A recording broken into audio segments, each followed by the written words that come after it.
USG jamy brzusznej, morfologia i biochemia krwi, dobrze? Oczywiście. Do szpitala trafia siedmiolatka z ostrą niewydolnością nerek. Rodzice nie mieli pieniędzy, żeby ją właściwie leczyć. W szpitalu nerki siedmiolatki przestają pracować. Miała te ziołowe. Dawały się? Dlaczego państwo nie liczyliście córki? Ja nie będę osobą, która mi tu zdycha na... Na planie filmowym traci przytomność aktor. Pogotowie zabiera go do szpitala. Mężczyzna ma krwotok wewnętrzny. Jednak chce jak najszybciej wrócić do pracy. Człowieku, kompletnie mu odbiło. Nic się ostatnio nie liczy poza tym cholernym serialem. Pomyśl tylko, 50 000 miesięcznie. Myślę... Tymczasem stan mężczyzny gwałtownie się pogarsza. Pacjent zaczyna wymiotować krwią. Jedziemy na blok. Skoro tak mnie ufasz, to dlaczego zostawiałaś mnie z dziećmi? Ja nie miałam wyjścia. Bardzo mi przykro, ale prawdopodobnie potrzebny będzie przeszczep. Zatrzymanie akcji, serce reanimuje mambu. Asystolia, rytm nie do defibrylacji. Szybko, adrenalina. Szybko.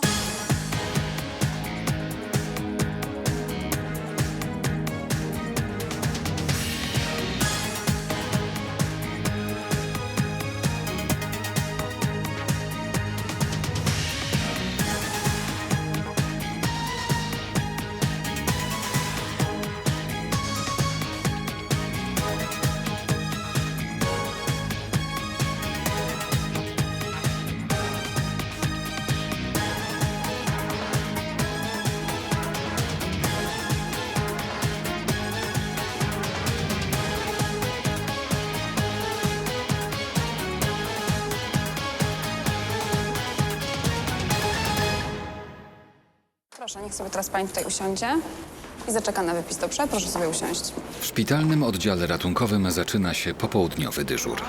Tymczasem w sklepie spożywczym niedaleko szpitala siedmioletnia córka pracownika sklepu nagle zasłabła i dostała ostrego krwawienia z nosa. Proszę podpiąć do kardiomonitora, ja zaraz przyjdę, tylko się przebiorę, dobrze? Dobrze, proszę za mną. Coś mam wypełnić? To pod ubezpieczenie nie Wie ma. pani co? Doktor Morawski, który był świadkiem zdarzenia, stwierdził, że sprawa jest poważna i zdecydował, że dziewczynka natychmiast powinna trafić na oddział, gdzie muszą zostać jej wykonane podstawowe badania. Proszę mi pomóc ściągnąć kurtkę, czapkę. Dziewczynka jest wyraźnie przestraszona i już na pierwszy rzut oka widać, że jest słaba. Doktor Morawski jeszcze w sklepie stwierdził, że siedmiolatka ma gorączkę, obrzęki na twarzy, ciężko też oddycha i ma bardzo szybką pracę serca. Dlatego zlecił podpięcie dziecka do kardiomonitora. Ojciec dziewczynki jest kompletnie zaskoczony tym, co się stało. Już nie krwawi. Agatka nie wyglądała źle. No, myślałem, że zwykłe przeziębienie ją łapie. No, trochę marudziła, dlatego wziąłem ją ze sobą do sklepu, a nie posłałem do szkoły. Ale gdy jej krew z nosa zaczęła lecieć, to się zazwyczaj w świecie wystraszyłem. Dobrze, ten lekarz akurat był u nas w sklepie. Panie doktorze, ciśnienie 160/100. Strasznie wysokie, ale od razu wiedziałem, że to jest... coś jest niedobrze. Znaczy? Tego jeszcze nie wiemy, będziemy robili badania, ale te objawy, wie pan, te obrzęki, przyspieszona akcja serca, to nie może wróżyć nic dobrego. Agatko, osłucham cię. Dobrze, pani, zróbcie mi miejsce. Doktor Morawski zdaje sobie sprawę, że stan dziewczynki jest bardzo poważny. W tej chwili jeszcze nie wie, co powoduje tak niepokojące objawy, dlatego musi jak najszybciej wykonać wszystkie niezbędne badania. Są trzeszczenia w płucach. Pani Weroniko, na szybko. Rentgen klatki piersiowej, USG jamy brzusznej, morfologia i biochemia krwi, dobrze? Oczywiście. Agatko, teraz ci zbadam brzuszek, dobrze? Kiedy przyjedzie mam? Już niedługo. Jak dzwoniłem, była w Katowicach. To jeszcze 2 godziny. No, to się mama uspokoi troszeczkę. Żona pracuje w Niemczech. Akurat przyjeżdża na weekend, dobrze się złożyło. No, brzuszek niestety jest obrzęknięty. Pani Weroniko, będziemy cewnikować. Dobrze. A to przygotujesz zestaw do cewnikowania? Tak. A powiedz mi, kiedy ostatni raz zrobiłaś siusiu? Wczoraj wieczorem. Właściwie w nocy. Pościślała się do łóżka. Tata, nie mów. Jakiś miesiąc temu po basenie dostała zakażenia, ale nie skarżyła się. Myślałem, że wszystko minęło. No dobrze, będziemy cewnikować. Tata, ja nie chcę cewnika. Ona już miała cewnikowanie. Jak była mała, chorowała na nerki. Kto chorowała na nerki? Czemu pan nic nie powiedział? Nie pytał pan jakieś wsteczne odpływy czy coś? Wsteczny odpływ pęcherzowo-moczowodowy? Tak, tak. Tak, ona była w szpitalu jako dziecko 3 razy. Dobrze, a czy lekarze zdiagnozowali coś jeszcze? Tak. Wykryli jakąś wadę, ale nie pamiętam. Dobrze, jakieś leki dostaliście do zażywania na stałe? Tak, ale nie pamiętam nazw. To było dawno. Ale byliście pod opieką nefrologa? No chodziliśmy kiedyś. Pani Weroniko, podajemy tlen. Dobrze. Wsteczne odpływy pęcherzowo-moczowodowe to po prostu cofanie się moczu z pęcherza do moczowodu. To jest związane z nieprawidłową budową układu moczowego i zdarza się, że z wiekiem i rozwojem dziecka ta wada po prostu się cofa. Ale jeżeli Agatka była z tego powodu 3 razy w szpitalu, to znaczy, że jest jakaś niewydolność nerek. A jeżeli nie była porządnie leczona, a wygląda, że nie była, no to możemy mieć poważny problem. W tym czasie ratownicy medyczni zostali wezwani na plan filmowy. Podczas kręcenia zdjęć do odcinka jednego z seriali zemdlał na planie aktor Artur Olszewski. Mężczyzna wprawdzie poczuł się już nieco lepiej i twierdzi, że jest w stanie kontynuować pracę, jednak kierownik produkcji i reżyser upierają się, że musi zostać zbadany przez ratowników. Panowie, nic mi nie jest, wszystko jest w porządku, ja tylko po prostu dzisiaj nic nie jadłem. ciśnienie.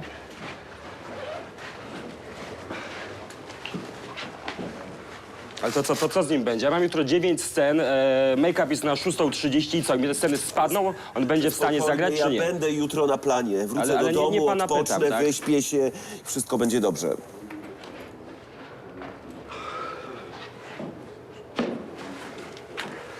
Ale to co, to może być tylko omdlenie, czy coś więcej? Może się okazać, że nie tylko. Jest przyspieszona akcja serca. Jak ciśnienie? 80/60. Niskie ciśnienie, pacjent jest spocony, blady. No nie myślicie panowie, że ta bladość i to spocenie, to zaraz trzeba mnie wziąć do szpitala. No nie no, na planie zostawić najlepiej, prawda? Pana, może pan odmówić, ale stracił pan przytomność. Objawy są niepokojące. Nie ma żadnego odmawiania, on ma jechać do szpitala, ja chcę mieć papier, że on jest zdrowy, bo inaczej to koniec takiej zabawy. Ty słyszysz? Ty słyszysz, co on do mnie mówi? No ale co- Dlaczego on się do mnie zwraca? Ja nie będę osoby, która mi tu zdycha na planie trzymał, rozumiesz to? Teraz do szpitala. No jeszcze lepiej. Nie, nie boli. Jak jest zdrowy, to niech... Ale gdybym ja pana tak uderzył, to na pewno by pana zabolało. No właśnie, no godziny lecą, no weźcie Ale go, panowie, pakujcie ja i wrócę do zamykamy domu, plan, no. Wyśpię się, odpocznę, ostatecznie jestem 3 tygodnie na planie. Boli pana, jak tak badam? Nie, nie boli. Pana, musimy pana zabrać do szpitala. Nie, absolutnie. Zabierajcie go. Proszę się położyć na noszach. Nie, ja nie potrzebuję. Sam dojdę. I to nawet w podskokach. No w 4 najlepiej. No, powinien się pan jednak położyć, myślę.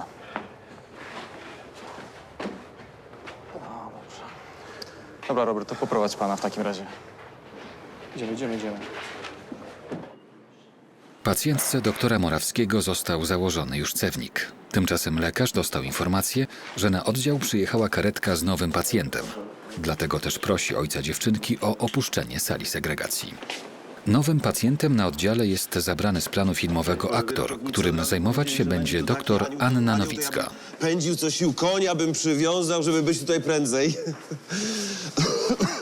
Ale ma bardzo niskie ciśnienie, jest pobudzony, skóra blada, spocona. A dlaczego on nie leży? To może być krwotok wewnętrzny. Ja czuję się bardzo dobrze, przysięgam. No właśnie dlatego.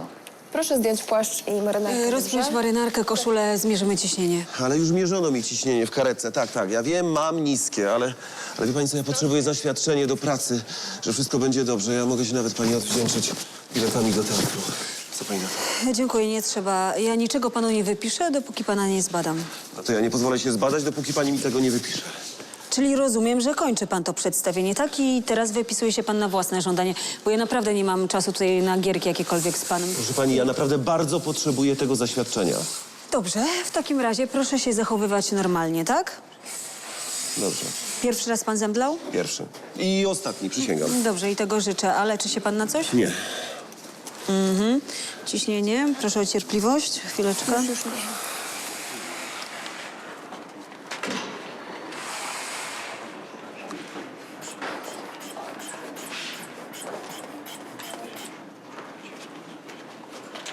80/60, akcja serca 115. Niskie. Szybka akcja serca, dobrze. A nie uderzył się pan upadając? Nie uderzyłem się. Miałem już podobny zestaw pytań w karetce, no ale jeżeli będzie pani mnie tak dalej dotykać, to niewykluczone, że zemdleję. Proszę pana, to może być krwotok wewnętrzny. Co? Jaki kwotok wewnętrzny? Co Niskie pani mówi? ciśnienie, skóra spocona, blada, pobudzenie psychoruchowe, do tego szybka akcja serca. To są naprawdę niepokojące objawy. Ale jaki kwotok wewnętrzny? Ja czuję się bardzo dobrze, przysięgam. A wrzody, problemy z wątrobą Nie miał żadnych pan? problemów z wątrobą. Jaki kwotok? Co pani mówi? Żeby panu odpowiedzieć, to najpierw muszę pana zbadać, tak? No tak. No to jeżeli pani chciała przebywać w moim towarzystwie jeszcze chwilę, to trzeba było od razu powiedzieć. Dobrze, w takim razie morfologia, etanol, elektrolity nacji, to dobrze? Proszę się położyć, a zapewniam, że badania potrwają niedługo. No to jeżeli pani chce spędzić jeszcze czas jakiś w moim towarzystwie, to ja mogę pani dać bilety do teatru. Chce pani? Nie, dziękuję. Ile pani potrzeba? Jeden? Pan Na ciągle pewno żartuje jeden. i nie wierzy mi. Pana sytuacja może być naprawdę poważna. Tak, tak. Bezobjawowy krwotok wewnętrzny. Krwotok, który nic nie boli, akurat. Pacjent dobrze się czuje, nic go nie boli, nie doznał też żadnego urazu, ale pan Artur ma wszystkie cechy krwotoku. Nie ma żadnych zewnętrznych urazów, więc ten krwotok może być wewnętrzny, ale dopóki nie zrobię badań, nie dowiem się, gdzie jest umiejscowiony. Tymczasem on chce iść do domu, a prawda jest taka, że często o poważnej chorobie świadczą pozornie nieznaczące, niegroźne objawy i wtedy naprawdę trudno jest przekonać pacjenta, że to coś, co może zagrażać jego życiu. Tymczasem przebywający w rejestracji ojciec 7-letniej pacjentki nadal jest w szoku. Mężczyzna wyraźnie nie radzi sobie z sytuacją. Jego żona pracuje w Niemczech. On ma pod opieką 3 dzieci. Na co dzień w prowadzeniu domu pomaga mu teściowa. Na szczęście jest weekend. Jego żona ma wolne. Do szpitala przyjeżdża prosto z dworca. Co się Tam na sali. Była trochę przeziębiona, ale ona dzisiaj zaczęła krew z nosa lecieć. Miałeś iść z nią na pogotowie z tym przeziębieniem. No nie byłem, zapomniałem wczoraj zadzwonić. Miałeś się Nawet umówić pomagaj. na dzisiaj. Najpierw pomagałem Julce z wypracowaniem, a potem naprawiałem rower z Frankiem do nocy. To rower ważniejszy, Szymon, do cholery. Dzień dobry, mamo, jestem Agatki Pawłowskiej. Dobrze, proszę wejść. Tu córka tutaj leży, proszę. Nie rower ważniejszy, tylko wszystkie dzieci tak samo ważne. Agatka wczoraj nie wyglądała źle. Sprawdzałem, nie miała gorączki. Jezu, już nie wyrabiam z tym wszystkim. 3 dzieci to istne urwanie głowy. Do tego jeszcze praca. Właściciel sklepu był dziś miły i pozwoli mi wyjść, ale wiem, że będzie po dniówce. A to, że Agatka się posikała w nocy, to skąd miałem wiedzieć, że to znowu coś z nerkami? Nasza lekarka z przychodni powiedziała, że to dlatego, że tęskni za mamą. Dlaczego państwo nie leczyliście córki? No co ja miałam zrobić? Skąd ja miałam wziąć pieniądze, żeby ją leczyć? Rodzice 7-latki wzajemnie oskarżają się o to, kto jest winny choroby córki. Skoro robisz źle, z niczym sobie nie radzisz. Muszę zrobić panu badanie USG. Nie no, pan chyba żartuje. Ale nic mnie nie boli. Aktor z podejrzeniem krwotoku wewnętrznego ciągle lekceważy swoją chorobę. To nie można wracać do domu, człowieku. Kompletnie mu odbiło. Nic się ostatnio nie liczy poza tym cholernym serialem. Pomyśl tylko, 50 000 miesięcznie. Bardzo mi przykro, ale prawdopodobnie potrzebny będzie przeszczep. Jej nerki już nie pracują, są do niczego. Zatrzymanie akcji serce reanimuje mambu. 7-latka się dusi. Lekarze zaczynają reanimację. Czy uda się uratować życie dziecka? Była mała choroba na nerki. Jak to chorowała na nerki? Czemu pan nic nie powiedział? Do szpitala trafia 7-latka z ostrą niewydolnością nerek. Sytuacja materialna rodziny jest bardzo ciężka. Gdzie ona jest? Co się Tam na sali. Jeżeli nie była porządnie leczona, a wygląda, że nie była, no to możemy mieć poważny problem. Jezu, już nie wyrabiam z tym wszystkim. Ja nie będę osobą, która mi tu zdycha na planie trzymał, rozumiesz to? Teraz do szpitala. Na planie filmowym traci przytomność aktor. Mężczyzna z podejrzeniem krwotoku wewnętrznego trafia na oddział. Pacjent lekceważy jednak swój stan i chce jak najszybciej wrócić do pracy. On chce iść do domu, a prawda jest taka, że często o poważnej chorobie świadczą pozornie nieznaczące, niegroźne objawy.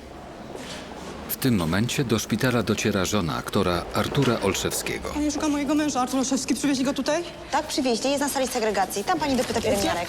Tutaj. Kobieta jest zaskoczona złym stanem zdrowia męża. Do tej pory nie skarżył się na żadne dolegliwości. Nic, jadę tylko na prześwietlenie i spadamy stąd. Ale co się stało? No nic, podobno miałem krwotok wewnętrzny, zemdlałem w pracy. No, Ale co ty gadasz? Weź się uspokój. Jaki krwotok no wewnętrzny? Co krwotok się wewnętrzny, stało? no za chwilę dowiem się, że zejdę. Jak to sobie się zejdziesz? Proszę pani, co się stało? Lekarze podejrzewają krwotok wewnętrzny, dlatego musimy pojechać teraz na badania. Później przewieziemy pana na salę obserwacji, będą mogli państwo spokojnie porozmawiać. No to naprawdę staje się już śmieszne. A jak to śmieszne, co ty gadasz? No muszę tylko dostać takie zaświadczenie od lekarza, że wszystko w porządku, bo kierownik produkcji się domaga, zrobią mi zdjęcie i jedziemy do domu. Przepraszam, ale naprawdę musimy jechać. No. Proszę sobie tutaj zaczekać, dobrze? Kompletnie nie wiem, o co chodzi. Artur nie choruje. Od lat nawet dnia wolnego nie brał. Kataru nie miał. Krwotok wewnętrzny? Skąd? Przecież wygląda normalnie. Może jest trochę blady, ale to wszystko. Mamie 7-letniej pacjentki pozwolono na odwiedziny. Stan, w jakim zobaczyła swoje dziecko, przeraził kobietę. Niestety u dziewczynki pogłębiają się objawy niewydolności oddechowej. Już mówił, że tylko przeziębiona była, a tu tlen, cewnik. Boże święty, co się dzieje? Pan doktor już idzie, także będzie wszystko tłumaczył. Nie martw się, wszystko będzie dobrze. Panie doktorze, co się dzieje? Czekam jeszcze na wyniki badań, ale objawy są bardzo niepokojące. Mam też wypisy ze szpitala. Mogę panią chwileczkę poprosić? Dlaczego państwo nie leczyliście córki? Przecież ona ma niewydolność nerek i ostrą dystrofię nerkową. No miała, ale ostatnio wszystko było w porządku. Nie było w porządku. Trafiła tutaj z obrzękami, z wysokim ciśnieniem, to zupełnie przez przypadek. Nefrolog tak dużo za wizytę bierze, a w przychodni terminy są na kwiecień. No ja rozumiem, ale ona powinna być pod kontrolą lekarza cały czas. Tak, łatwo panu mówić. Wie pan, ile wizyta prywatna u nefrologa kosztuje? Co ja miałam zrobić, jak mi w rejestracji mówią, że terminy są na kwiecień przyszłego roku? No co ja miałam zrobić? Skąd ja miałam wziąć pieniądze, żeby ją leczyć? Ja rozumiem, ale naprawdę ona wymaga opieki. To nie nasza wina, no. Leczyliśmy ją, jak było źle. Ale naprawdę ostatnio nie działo się nic niepokojącego. Właśnie działo się coś niepokojącego. Miała infekcję, a mąż nic z tym nie zrobił. Bardzo panią przepraszam, ja muszę zrobić konsultację z pediatrą. Córce, że... Dobrze. Agatko, kochanie, mama teraz wróci, dobrze? Ja tego nie rozumiem. Agatka była 3 razy hospitalizowana z powodu niewydolności nerek. Lekarze doprowadzili ją do stanu, w którym mała mogła normalnie funkcjonować. Ale o takie dziecko trzeba dbać. Ja oczywiście rozumiem, że są odległe terminy, że to kosztuje, że wymaga wiele trudu, ale taka nieodpowiedzialność może doprowadzić do tragedii. Z nerkami naprawdę nie ma żartów. Nie rozumiem tego. Po prostu tego nie rozumiem. Na początku biegaliśmy od lekarza do lekarza. Ja, przez to, że siedziałam z Agatką w szpitalu, straciłam pracę. Szymon miał na głowie dom, Julkę i Franka. Też go zwolnili przez to, że ciągle brał L4. Nas jest 5. Żyliśmy z zasiłku. Nie starczyło nawet na jedzenie. Więc jak ja miałam płacić lekarzowi 150 zł za wizytę? No ale korzystaliśmy z poradni, potem chodziliśmy do naszej przychodni. Wyglądało na to, że jest lepiej. Agatka miała niezłe wyniki. Nie wiem, co mogliśmy przeoczyć. Nie powinnam była zostawiać dzieci z Szymonem i wyjeżdżać do tych Niemiec. No i co? Co? Miała jakąś infekcję, a ty nic z tym nie zrobiłeś. Ale ja przecież... Miała już obrzęki, tak mi powiedział lekarz. Nie widziałeś? No nie! Jak mogłeś nie widzieć? Jak mogłeś tego nie zauważyć? Mówiłeś tylko, że pokasuje. No tak, Iwona. Wszystko ja robię źle. No tak, dokładnie. Dokładnie tak wszystko robisz źle. Z niczym sobie nie radzisz. Dzwonisz do mnie po 100 razy dziennie, żeby się dopytać o każdą pierdołę. Skoro tak mnie ufasz, to dlaczego zostawiałaś mnie z dziećmi? Ja nie miałam wyjścia, bo ty nic nie potrafisz. Nawet normalnej pracy znaleźć nie potrafisz. Podczas gdy w izbie przyjęć zdenerwowani rodzice wzajemnie się oskarżają, doktor Morawski ze względu na pogarszający się stan 7-latki chce porozmawiać o pacjentce z pediatrą, doktor Anną Nowicką. Wewnętrznie, bo chciałam go skonsultować. Słuchaj, to może ja go przyjmę, co? Mam małą dziewczynkę, która ma niewydolność nerek, niewydolność oddechową. Wyniki na pewno będą bardzo kiepskie. Ona ma obrzęki. W ogóle nieleczona była. No dobra, przejmę ją. Tutaj z kolei masz dokumentację Artura Olszewskiego. On zaraz powinien wrócić z rentgena. Nie wiem, no, może tobie uda się go przekonać, że sytuacja jest poważna, bo on sobie ciągle żarty stroi. Strasznie ma niskie ciśnienie. No sam zobaczysz, jest blady, pobudzony, do tego no na pewno trudny w obsłudze. Wydaje mu się, że wszystko jest super i chce wracać do domu. To chyba jakiś aktor z planu go przywieźli, ale ja akurat go nie kojarzę. Artur Olszewski? Dokładnie. A to ja go znam. Ostatnio mogę? Byłem ostatnio na takim przedstawieniu. Dzień, coś całkiem niezły. Słuchajcie, aktor, nie aktor, zachowuje się co najmniej niepoważnie. Dobrze. Chodź, zobaczymy dziewczynkę, a potem pójdziemy skonsultować z Robertem Właśnie. pana Olszewskiego. Słuchaj, tam masz wypis ze szpitala. Ona była 3 razy już hospitalizowana. Na ten Szybko, coś nie tak z Agatką. Co się dzieje? Zaczęła się dusić. Proszę się odsunąć. Stan 7-latki jest krytyczny. Doszło do nagłej zapaści. Dziewczynka z trudem oddycha. Lekarze tracą z nią kontakt. Spokojnie, mała? Mała jest w dobrych rękach, naprawdę. Ale co się dzieje? Cokolwiek wiedzieć... Zatrzymanie akcji serca reanimuje mambu. Asystolia, rytm nie do defibrylacji. Szybko, adrenalina. Szybko. 7-letnie dziecko traci przytomność. Lekarze muszą natychmiast podjąć akcję reanimacyjną. W tej chwili jedyną szansą na uratowanie życia małej pacjentki jest podanie jej adrenaliny. Lekarze mają nadzieję, że natychmiastowa interwencja przywróci pracę serca dziecka. No mało, wracaj. Dobra. Mamy ją. Michał, przejmij, dobrze? Ja ją jeszcze osłucham.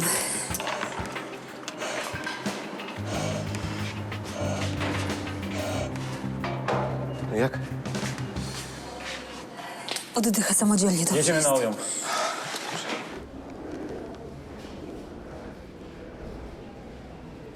No i niestety, uszkodzenie nerek prowadzi do szeregu zaburzeń, które dotyczą całego organizmu. Agatka miała zaburzony rytm serca, tak zwaną asystolię, czyli rytm serca z linią prostą na monitorze. To jest zaburzenie czynności elektrycznej serca, w związku z czym bez sensu jest użycie defibrylatora. Żeby przywrócić rytm serca, musieliśmy zrobić masaż serca, wentylować i podawać leki. No, na szczęście się udało, ale obawiam się, że to jest dopiero początek problemów. Teraz doktor Nowicka czeka na wyniki badań. 7-letnia Agata Pawłowska jest już w sali intensywnej terapii. Jej stan jest poważny. Doktor Nowicka właśnie otrzymała wyniki badań małej pacjentki. Są bardzo złe. Wszystko wskazuje na to, że jej nerki powoli przestają samodzielnie pracować. Pani doktor, to wszystko przez nerki? Tak. Podawaliście jej państwo jakieś leki? No miała te ziołowe. Dawałaś jej? Ziołowe tabletki? Proszę państwa, ziołowymi tabletkami to można leczyć, nie wiem, jakieś lekkie zapalenie pęcherza, a nie takie wady rozwojowe nerek jak u Agatki. A kiedy byliście u nefrologa? Miała może jakieś USG robione ostatnio? Byliśmy na wiosnę. Jakiś miesiąc po pobycie w szpitalu na wizycie kontrolnej. Ja już wspominałem tamtemu panu doktorowi, że Agatka po basenie dostała jakieś infekcji. Mówiła, że ją boli, że nie może zrobić siku. Miesiąc temu. Dobrze, a robiliście państwo badanie moczu? No nie.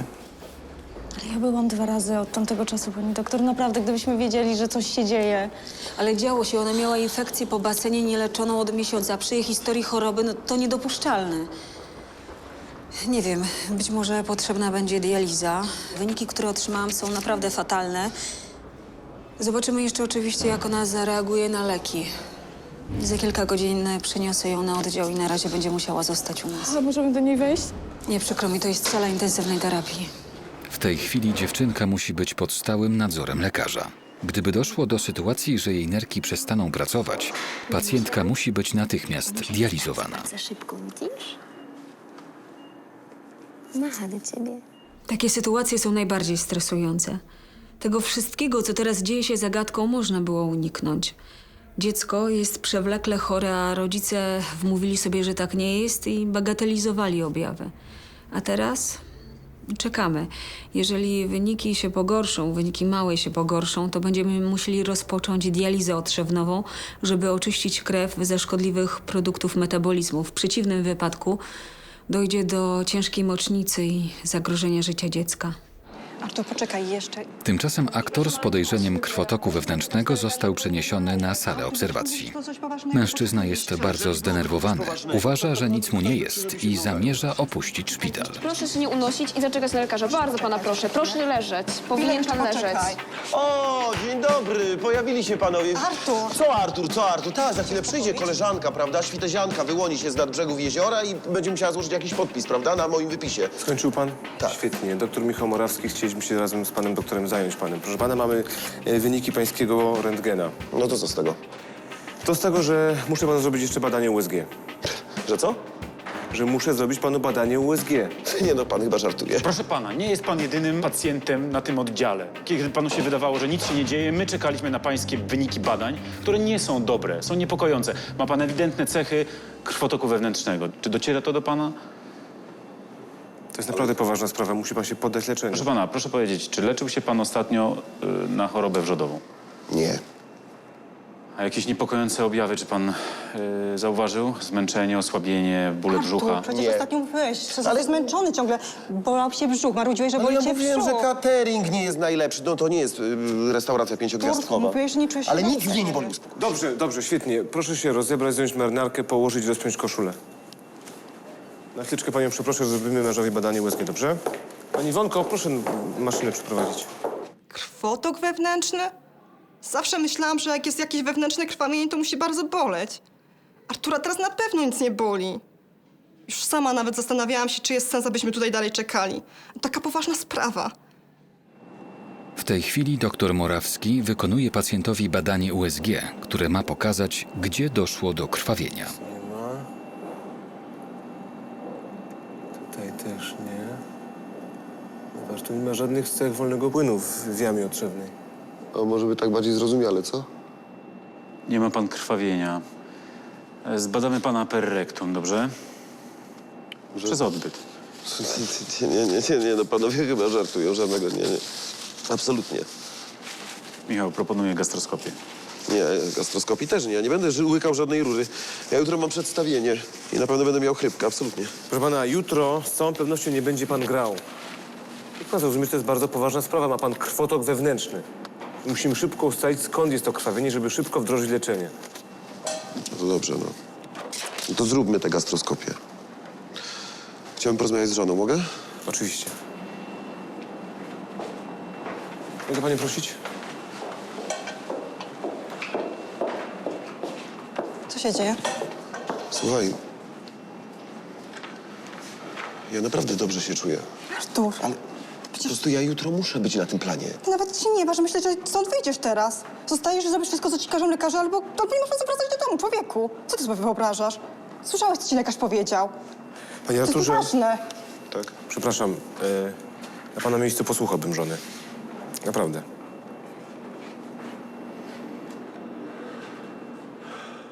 No kompletnie mu odbiło. Nic się ostatnio nie liczy poza tym cholernym serialem. Całe dnie spędza na planie i w ogóle nie widujemy się w domu.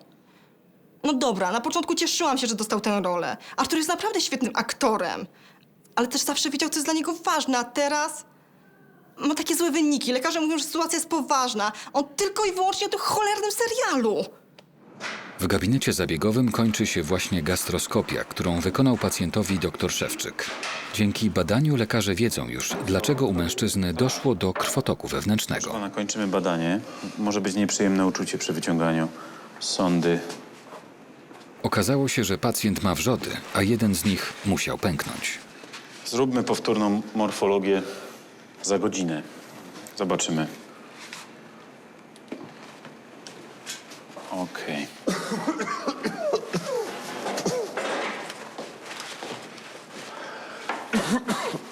No i co? Rzeczywiście miałem te wrzody? Tak, rzeczywiście je pan miał. Jak to wszystko tam we mnie w środku krwawiło? Tak. Widzi pan, mieliśmy rację, że pana nie chcieliśmy stąd wypuścić. No dobrze. A co będzie z jutrem? Z jakim jutrem? Ja muszę pana przyjąć na oddział. Panowie, no to są ogromne koszty. Przełożenie dnia zdjęciowego, no, ekipa, plenery, to są straszne koszty. Nie mam siły do pana. Na razie i tak pan zostaje. Za godzinę będzie pan miał powtórzoną morfologię. Dostanie pan pompę z lekami, a co 10 minut pielęgniarka będzie panu sprawdzała ciśnienie. No dobrze, no ale panowie, no. Wrzody żołądka, co to za choroba? No dobrze, tak, no. Żołądek mnie rzeczywiście trochę pobolewał ostatnio. No ja myślę, że trochę więcej niż trochę pana pobolewał. No to co będzie z jutrem? Jutro będzie pan na sali obserwacji. Pani Inko, proszę przewieźć pana. Dobrze.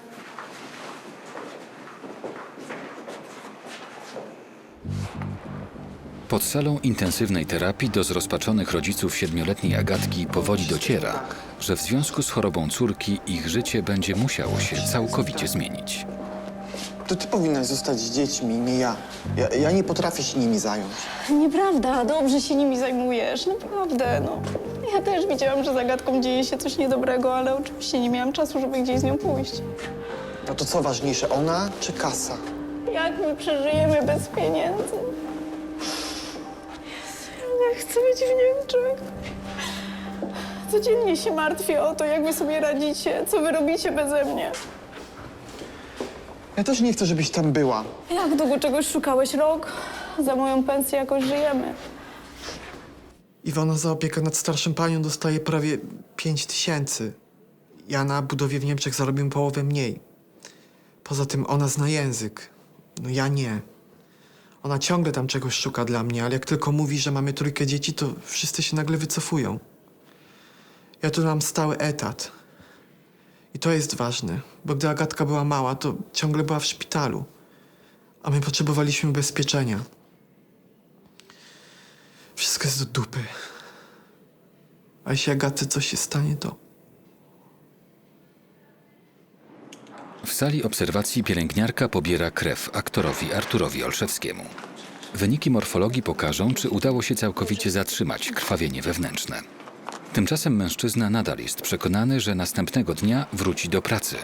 Jego żona nie może się z tym pogodzić. Dziękuję. Już po 20, zadzwoń, że ci jutro nie będzie. Nie mogę. Jutro jestem umówiony z tą dziennikarką w sprawie tego wywiadu, który ma się Tak, ukazać. jakiś Matławcu. Artur, czy tobie naprawdę na tym tak zależy? Miałeś stały etat w teatrze. Miałeś świetne recenzje, wszystko było pokładane, a teraz? Ale zrozum, to jest dla mnie wielka szansa. Szansa na co? Nigdy nie zależało ci na karierze. Daj mi spokój. Artur, jakim kosztem ty chcesz wykorzystać tą swoją szansę? Daj mi spokój, źle się czuję. No właśnie, jest po 20. Miałeś dać znać kierownikowi produkcji, że ci jutro nie będzie. Dzwoń do niego. Jak ty sobie to wszystko wyobrażasz? Praca po kilkanaście godzin dziennie, bez stałych Czy ty posiłków. zdajesz sobie sprawę, że ten jeden telefon dezorganizuje pracę kilkudziesięciu osób? Przecież to są zamówione plany, to jest zabezpieczenie wszystkiego, to jest zgoda miasta na to, żeby można było kręcić na Artur, rynku. ale ty jesteś chory! A, tam chory, wrzody, co to za choroba w ogóle? No, wezmę tabletkę, dietę i tak dalej. A poza tym pomyśl tylko, 50 000 miesięcznie. Myślę, że jesteś kompletnym kretynem. Masz cały etat w teatrze, z głodu nie umrzemy. Stać nas na takie rzeczy, o których inni tylko marzą. Ludzie nie mają na podstawowe wydatki, a ty z takimi argumentami wyskakujesz. Pomyśl, człowieku!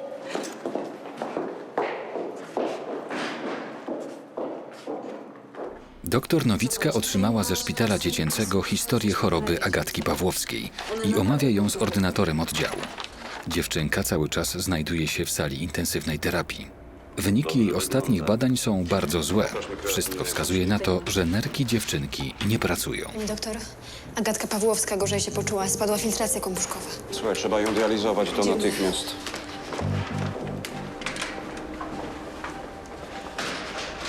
Co się dzieje? Dlaczego ona jest jak nieprzytomna? U córki doszło do ciężkiej niewydolności nerek. Musimy zrobić dializę otrzewnową. To jest prosty zabieg, ale jeżeli tego nie zrobimy, to córka może umrzeć. Przepraszam bardzo.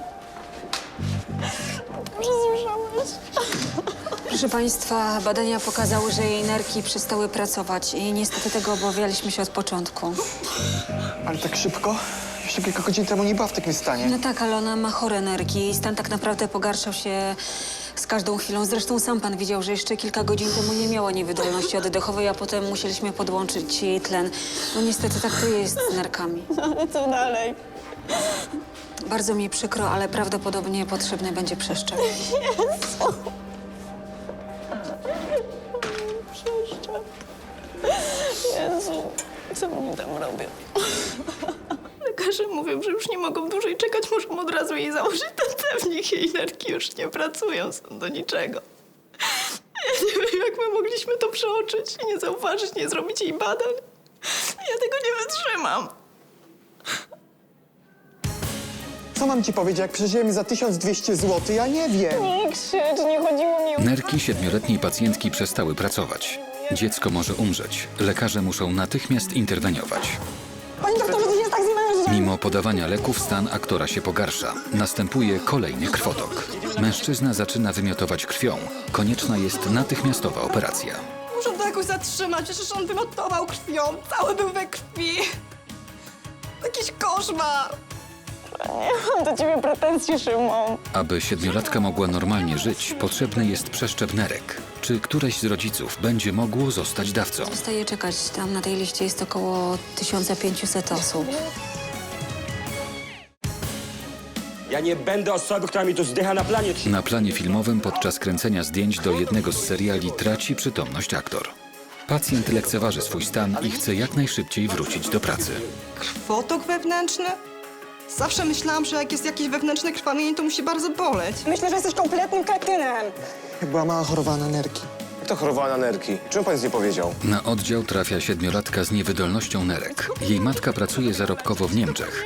Ojciec w Polsce zajmuje się 3 dzieci. Rodziców nie było stać na to, żeby ją leczyć. Tymczasem siedmiolatce przestają pracować nerki. Bardzo mi przykro, ale prawdopodobnie potrzebny będzie przeszczep. Ja nie wiem, jak my mogliśmy to przeoczyć, nie zauważyć, nie zrobić jej badań. I co teraz, Szymon? Nie wiem. Ja nie wrócę do Niemiec. Jak będziemy żyć? Nie wiem. Ja będę siedziała za gadką w szpitalu. Ty musisz zająć się dwójką. No, rano wychodzisz na 6 do sklepu. Ktoś ich musi zawieźć do szkoły. No przecież sami nie pójdą, tak? Ale Iwona, co ja mam ci powiedzieć? Nie wiem. Co mam ci powiedzieć, jak przeżyjemy za 1200 zł? Ja nie wiem. Nie krzycz, nie chodziło mi o kasę. Chodziło mi o to, jak my to wszystko zorganizujemy. Boże, nie mam do ciebie pretensji, Szymon. Szymon, nie mam do ciebie pretensji. Podczas gdy na ojomie dializowana jest 7-letnia Agatka, dr Morawski i dr Szewczyk chcą jeszcze raz skonsultować przypadek chorego na wrzody aktora. Panie doktorze, coś jest tak z mężem, wiesz pan na chwilę tylko. Proszę zaczekać. Na blok. Chyba, że chcesz powtórzyć gastoskopię. Nie, zbyt obfite krwawienie. Nie mamy czasu. Proszę zamówić krew. Dobrze. Panie Arturze, jedziemy na blok. Proszę się odsunąć. A co się stało? On pluje krwią. Panie, spokojnie, spokojnie. Proszę na mnie spojrzeć. Mąż będzie miał operację, spokojnie. Proszę się nie denerwować. Wiem, wymiotuje krwią. Robert, co się dzieje? Ponowne krwawienie z wrzody. Jedziemy na blok. Perforacja, jedziemy. Panie doktorze, pan mówi operował? Tak, wie pani, Co się stało? musimy zatrzymać krwawienie prawdopodobnie już do perforacji. Ale on już miał gastroskopię. Proszę pani, miała, ale wystarczy, że wzrosło ciśnienie. Rozumie pani? Ja pani teraz tego nie będę, proszę zaczekać. Mówią, że doszło do jakiegoś poważnego krwotoku z tego wrzodu. Muszą to jakoś zatrzymać, przecież on wymiotował krwią. Cały był we krwi. Jakiś koszmar. Pokaż, kochanie. Trwa operacja Artura Olszewskiego. Tymczasem stan dializowanej Agatki Pawłowskiej poprawił się na tyle, że dziewczynka może zostać przeniesiona na specjalistyczny oddział szpitala dziecięcego. Ruszała, to szybciej wyzdrowiejesz, tak? Dobrze. No, grzeczna dziewczynka.